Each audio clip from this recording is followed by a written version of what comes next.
What's up, metalheads? My name's Jamie. This is the Blades and EDC channel. Thank you guys so much for being here. If you are new, please consider subscribing. And if you enjoy this video, hit that like button for me.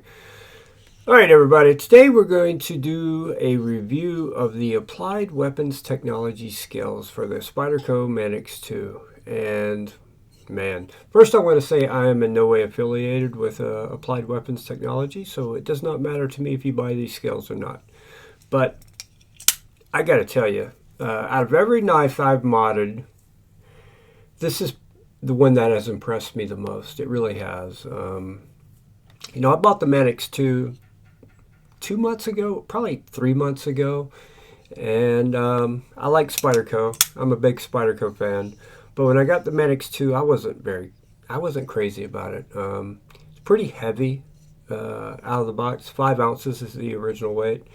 And the access to the cage or the tabs here wasn't very good or the most comfortable. I just wasn't a big fan of it. And over the past couple months, I've been, you know, looking online, researching different ways to modify the knife and different parts you can get to improve it or make it look better. And, you know, I ordered all my parts and did the build. I put a Flytanium cage in here. This is aluminum. I replaced the pocket clip with a Rips Garage Tech fat carbon, Nebula fat carbon pocket clip. And out of all the parts I've done, and I also replaced the steel ball in the cage with a ceramic ball, and I cut the spring. But the thing that has impressed me the most are these skills, because with these Applied Weapons Technology skills for the Manix 2, you get to delete the liners. And by deleting the liners, you cut the weight significantly. And you also make the knife thinner.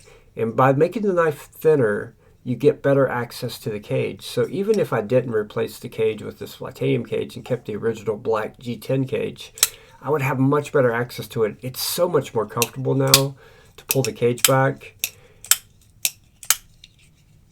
It's lighter weight. It's 3.3 ounces now, down from 5 ounces. Maybe 1/10 of an ounce of that was me replacing the pocket clip and the steel ball. But the majority of that weight reduction was done with these scales. These scales also have milling in them. I don't know how well it's going to show up on camera here. These are aluminum, by the way, but I don't know if you can hear that or not, but they're milled, which gives them extra grip. Man, they feel so good in hand. You can get these in multiple colors here. Also, this one actually is called titanium blue. These are not titanium. This is aluminum. All their scales are aluminum.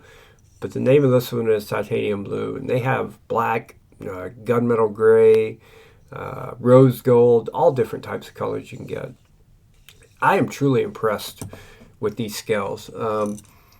You guys watch my channel for a while. You know I like to customize my knives. These scales are also Rips Garage Tech, same company that makes this pocket clip. And man, did they make this Dimco 80 20.5 look good. It looks so much better with these scales, but that's all it did for it. It made it look better. It didn't decrease the weight at all. It did actually, I lost grip. These are much more smooth and slick than the original scales, but man, does it look good. But that's all it really did for it. Just as an aesthetic change. It didn't really do anything else. Same would go for this pair of 3. You know, this pair of 3 had black G10 scales. I replaced these scales with these neon green scales. I think it looks good, but it didn't do anything else for the knife. Grippiness is the same, weight's the same. Not much of a change really, right? Say the same about the Spyderco Yojimbo 2. Carbon fiber scales replaced G10 scales. It didn't really do much for the weight, and it made it slicker. It has less grip than it used to have. I think it looks fantastic, but you know, that's the only change it did to it. It made it look better. You could say the same with the pair of 3. Pair of 3 actually with these Flytanium Lotus scales, titanium Flytanium Lotus scales, say that 3 times fast. I think it looks good. Definitely gave it a little more ergos with the contouring but it added weight. It didn't reduce the weight at all. It added weight to it, made it a heavier knife. The only scales that I've done so far, actually we got one more example here. Benchmade Bug Out. Added these red dark matter scales to it.